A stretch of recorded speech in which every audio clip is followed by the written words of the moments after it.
Xiaomei memakai 9 celana dalam di depan ibunya. Itu karena setiap malam dia diperkosa oleh ayah tirinya. Tapi dia tidak memiliki keberanian memberitahu ibunya. Ini adalah satu-satunya cara untuk meminta perlindungan ibu. Tapi ibunya ternyata tidak memperhatikannya. Kemudian, Xiaomei menggantung sebuah boneka beruang lonceng di sudut tempat tidurnya lagi.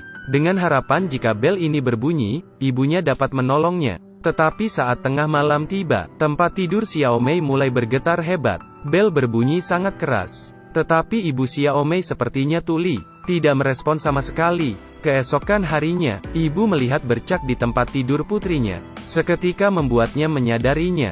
Dia menyeka bercak itu dengan kuat. Dia sepertinya hanya ingin membersihkannya. Seolah-olah tidak ada kejadian apapun semalam-malam. Xiaomei duduk di sudut ruangan dan melihat ibunya dengan tatapan dingin. Matanya dipenuhi dengan rasa kebencian dan seperti mati rasa. Dan ibunya masih berusaha menyeka spray tempat tidurnya. Mungkin karena terlalu lama dibiarkan, sehingga membuat beberapa bercak telah mengering dan membekas di kasurnya, dan sulit untuk dibersihkan. Ibu Xiaomei membanting kain lap di atas spray kasur. Suara keras itu membuat Xiaomei ketakutan dan menjatuhkan gelas airnya. Dia menatap ibunya dengan ketakutan.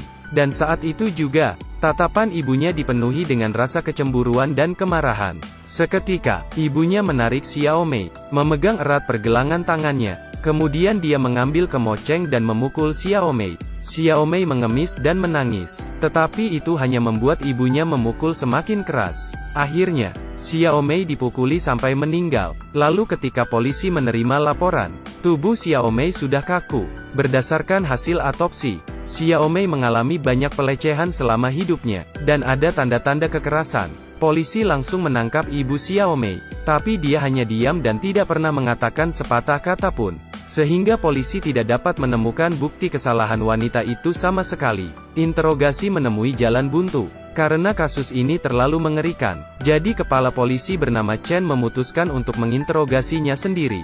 Chen seorang kepala polisi yang mahir dalam memecahkan kasus. Dia masuk ke dalam ruangan dengan wajah yang serius. Ibu Xiaomei tetap tidak ingin menjawab. Pukul. Suara ibu Xiaomei terlalu kecil. Pukul. Cara ini akhirnya membuka mulut wanita itu. Tetapi dia tetap tidak mau bekerja sama. Dia hanya mengakui bahwa dia secara tidak sengaja membunuh putrinya. Tetapi dia sama sekali tidak mengakui perbuatan suaminya. Melihat ini, Chen langsung mengeluarkan pistol, menodongkan pistol ke kepalanya dan bertanya, "Jika ini kesalahanmu, bolehkah aku membunuhmu?" Wanita ini ketakutan dan menangis, tetapi masih tidak ingin mengatakan yang sebenarnya. Chen semakin marah. Dia memerintahkan anak buahnya untuk menanggalkan pakaian wanita. Wanita itu ditelanjangi dan berdiri di depan semua orang. Anak buah Chen dengan santai memakai sarung tangan, memerintahkan wanita itu untuk meregangkan kakinya dan membungkuk. Kemudian mulai memeriksa bagian pribadinya di depan umum. Menghadapi penghinaan seperti ini, wanita itu masih bersikeras mengatakan jika dia tidak sengaja membunuh putrinya. Dan tetap tidak ingin mengatakan apa perbuatan suaminya kepada putrinya. Tidak ingin katakan ya? Kemudian atur suhu ruangan ke 0 derajat. Ambil seember air es lagi dan siram ke wanita itu. Ketika suhu dalam ruangan semakin rendah, angin dingin dan air es yang disiram ke tubuh wanita itu, membuat wanita itu menggigil kedinginan. Tetapi dia tetap menutup rapat mulutnya, menolak untuk mengakuinya. Akhirnya Chen tercengang. Apa yang membuatnya begitu gigih? Di sisi lain, beberapa petugas polisi datang ke rumah wanita itu, dan kebetulan bertemu dengan suami wanita itu. Entah apa yang telah dia lakukan, dia tampak menyelinap. Saat itu juga, seorang kapten polisi mencium aroma bau terbakar, meminta anak buahnya menjaga pria itu, lalu bergegas masuk ke kamar, mencari aroma bau itu dan dia menemukan rekaman video yang sedang terbakar. Dia juga melihat mesin cuci, dan mencatatkan ada pakaian anak dan spray yang belum dicuci. Kapten polisi segera membawa pria itu dan bukti-bukti yang ada ke kantor polisi. Berkat usaha dari polisi, Merela berhasil menyelamatkan hampir setengah dari video itu, tapi hanya kekerasan dalam rumah tangga pria terhadap putrinya. Tidak ada bukti kunci penyerangan terhadap Xiaomei. Satu-satunya penyebab kematian Xiaomei adalah ibunya sendiri. Tim investigasi datang ke ruang interogasi lagi. Kali ini penyidik merubah sikapnya. Bersikaplah sangat sopan kepada wanita. Tidak hanya membantu wanita itu mengeringkan tubuhnya, penyidik bahkan menuangkan segelas air untuknya. Penyidik duduk berhadapan dengan wanita itu. berusaha membujuk wanita itu. Berjanji padanya asalnya dia mengakui kejahatan suaminya, akan meringankan hukumannya. Tapi wanita itu tetap tidak mengakuinya. Dia bersikeras kalau dia tidak tahu apa-apa. Dia sepertinya ingin menutupi kejahatan suaminya sampai akhir. Penyidik melihat cara dia ternyata tidak berguna. Kemudian memperlihatkan foto tubuh Xiaomei, melempar satu demi satu foto di depan wanita itu. Memar yang ada di tubuh gadis kecil itu sangat mengerikan. Mereka juga nyalakan rekamet kaset suaminya, memperlihatkan video putrinya yang terlihat seperti mainan suaminya. Wanita itu hanya bisa menghindar dan menutup matanya. Tapi penyidik tidak akan membiarkannya. Dia memerintahkan petugas polisi untuk membuka mata wanita itu. Dia ingin wanita itu melihat dengan mata kepalanya sendiri. Iblis macam apa yang merasukinya? Melihat sendiri apa yang telah dia lakukan pada putrinya yang berusia 12 tahun itu. Sampai ketika dia melihat tempat tidur goyang di rekaman video itu, wanita itu akhirnya menangis. Air mata jatuh dari sudut matanya. Polisi tidak bisa membiarkan kejahatan ini. Kepala polisi Chen mengatakan asalkan wanita ini mengakui kejahatan suaminya, maka mereka akan menutup video ini. Tidak disangka wanita itu meneteskan air matanya, tetapi tidak ingin mengatakan yang sebenarnya. Chen marah dan menamparkan wanita itu dengan keras, membuat wanita itu terbaring di tanah dan kesakitan.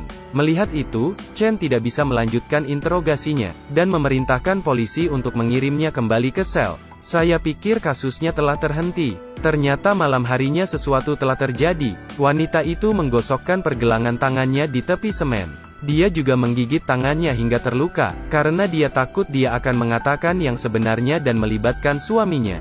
Jadi dia memutuskan mengambil jalan seperti ini. Namun, polisi yang berpatroli melihat kejadian itu, dan segera membawanya ke rumah sakit. Kepala polisi Chen akhirnya tiba. Wanita itu juga sudah membaik. Chen melihat wanita itu duduk di atas kasur dengan tidak berdaya. Dia kemudian meminta petugas lain meninggalkan ruangan. Kemudian duduk dan berbicara dengan wanita itu tentang pengalamannya. Ternyata, putrinya juga mengalami pelecehan dari suaminya, tetapi dia memilih jalan yang berbeda dengan wanita itu. Dia dengan tegas mengirimkan suaminya ke penjara. Tetapi meski begitu, putrinya juga mengalami trauma yang tidak terlupakan.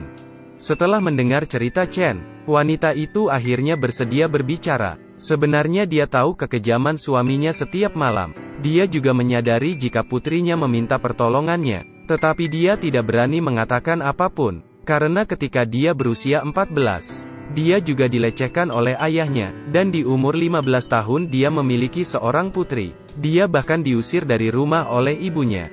Bertahun-tahun dia berusaha bertahan hidup, dan pada akhirnya dia dicampakan oleh banyak pria. Dan tentang kejahatan suaminya, asalkan dia berpura-pura seperti tidak ada yang terjadi, maka keluarga ini bisa bertahan selamanya. Tetapi dia salah. Setelah mendengar cerita wanita itu, hati kepala polisi Chen juga tersentuh. Wanita ini tampaknya sudah dewasa, tetapi dia sebenarnya seorang wanita yang belum dewasa. Tidak pernah ada yang memberitahunya. Belajarlah untuk melawan ketika sesuatu terjadi. Jadi ketika putrinya diganggu, dia hanya bisa bersembunyi. Sampai setelah dia mendengar cerita kepala polisi Chen, wanita itu akhirnya menunjukkan keberaniannya. Dia akhirnya mengakui kejahatan suaminya, dan suaminya dijatuhi hukuman mati. Sedangkan wanita itu menghabiskan hidupnya di penjara, menghabiskan sisa hidupnya untuk menebus kesalahannya. Meskipun yang hilang tidak bisa kembali, tetapi itu lebih baik daripada tidak melakukan apa-apa. Terakhir, saya berharap semua wanita yang pernah terluka, dapat berdiri dengan berani, mengambil langkah hukum untuk melindungi diri sendiri. Inilah yang ingin disampaikan dari cerita film ini kepada kita semua. Dan cerita pun berakhir sampai di sini. Saya Acong, sampai jumpa di cerita berikutnya.